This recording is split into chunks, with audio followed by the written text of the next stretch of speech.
بسم اللہ الرحمن الرحیم۔ بعض مقامات یا بعض حالات ایسے ہیں کہ جن میں غیبت کرنا جائز ہے، یعنی وہاں پہ شریعت نے اجازت دی ہے کہ آپ کسی کی عدم موجودگی میں اس کا عیب بیان کر سکتے ہیں، اس کی برائی بیان کر سکتے ہیں، لیکن یہ چند خاص صورتیں ہیں۔ عام حالات میں غیبت کرنا جائز نہیں، البتہ اگر درج ذیل صورتیں پائی جائیں تو پھر اس کی گنجائش معلوم ہوتی ہے۔ مثلا کسی شخص نے کسی کے ساتھ زیادتی کی، اب جس پر زیادتی کی ہے، ظلم کیے ہے، یہ مظلوم شخص کسی عالم دین کے پاس جاتا ہے، کسی مفتی صاحب کے پاس جاتا ہے کہ فلاں شخص نے میرے ساتھ ایسے ایسے کیا، مجھے یہ کہا، میرے ساتھ یہ کیا، تو مجھے بتائیں اس کا حکم کیا ہے۔ تو ایسی صورت میں غیبت کرنا جائز ہے۔ اسی طرح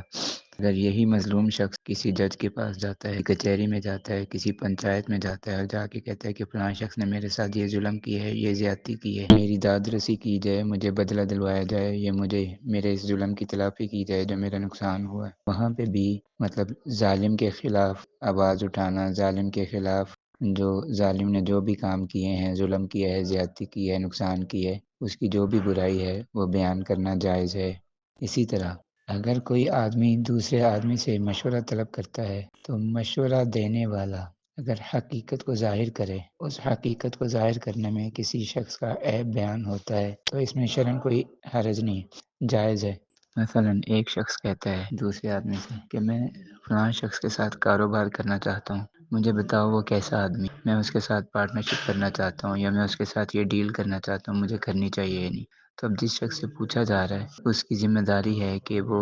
صحیح بات بیان کرے اس شخص کے بارے میں، اس کے اندر جو برائی پائی جاتی ہے وہ بھی بتائے، جو اچھائی پائی جاتی ہے وہ بھی بتائے، اور اس کو امانتاً دیانتاً جو ہے نا اس کو صحیح بات بیان کرے کہ جتنا میں جانتا ہوں اس لحاظ سے یہ شخص ایسا ہے، باقی آپ دیکھ لیں، اگر آپ کو سمجھ آتا ہے تو آپ اس کے ساتھ معاملہ کر لیں، نہیں سمجھ آتا تو نہ کریں۔ یہی ہے کہ اپنا اس ساری بات کرنے کے بعد اپنی رائے دے سکتے ہیں کہ میری رائے یہ ہے کہ آپ اس کے ساتھ کام نہ کریں وغیرہ۔ اسی طرح ایک شخص دوسرے شخص سے یہ پوچھتا ہے کہ مجھے فلاں شخص کے بارے میں بتاؤ، یہ لوگ جو آپ کے محلے میں رہتے ہیں، آپ کے قریب رہتے ہیں، مجھے ان کے بارے میں بتاؤ، میں یہاں پہ رشتہ کرنا چاہتا ہوں۔ تو ظاہر ہے کہ وہ اس لیے پوچھ رہا ہے تاکہ پتہ چل جائے کہ یہ لوگ کیسے ہیں، یہاں رشتہ کرنا چاہیے یا نہیں کرنا چاہیے۔ اب ایسے شخص کی ذمہ داری ہے جسے پوچھا جا رہا ہے کہ وہ صحیح اور صاف بات کرے، کیوں کہ اللہ تبارک و تعالیٰ قرآن پاک میں ارشاد فرماتے ہیں یا ایھا الذین آمنوا اتقوا اللہ وقولوا قولا سدیدا۔ سورہ احزاب کی آیت ہے، پارہ نمبر 22 ہے۔ اس میں اللہ تبارک و تعالیٰ فرماتے ہیں اے ایمان والو،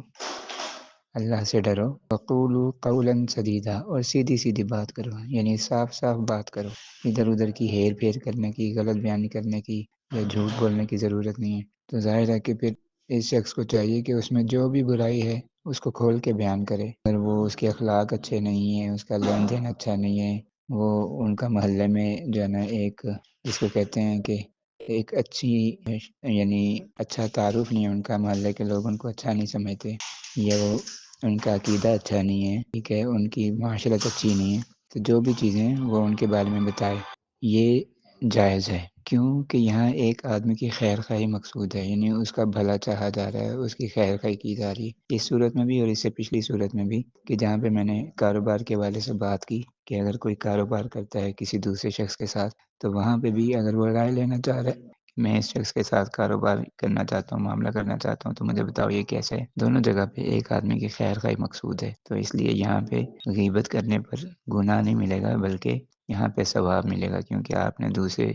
شخص کو نقصان سے بچانے کی کوشش کی ہے۔ اسی طرح اگر باپ اپنے بیٹے کو سمجھاتا ہے یا ایک دوست اپنے دوسرے دوست کو سمجھاتا ہے کہ بھائی جن لوگوں کے ساتھ تم اٹھتے بیٹھتے ہو وہ اچھے لوگ نہیں ہیں، ان کا کردار اچھا نہیں ہے، وہ نشہ کرتے ہیں، وہ جوا کھیلتے ہیں، یا اور کوئی ایسی جو ہے نا کوئی غلط ایکٹیویٹی کے اندر وہ ملوث ہیں، تو ان کو سمجھانے کے لیے اگر کہتا ہے کہ جی یہ لوگ ایسے ہیں، ان کا کردار ٹھیک نہیں ہے، ان کے جو ہے نا ان کا رویہ ٹھیک نہیں ہے، اخلاق ٹھیک نہیں ہے، وغیرہ وغیرہ جو بھی ہو، تو ان کے ساتھ نہ بیٹھا کرو، تو یہ بھی جائز ہے، کیونکہ یہاں پر آپ اپنے بیٹے کو یا ایک دوست اپنے دوسرے دوست کو ان لوگوں کے شر سے بچانے کی کوشش کر رہا ہے کہ اگر تم ان کے ساتھ رہو گے تو تمہیں یہ نقصان ہوگا، لہذا ان لوگوں کے شر سے بچو۔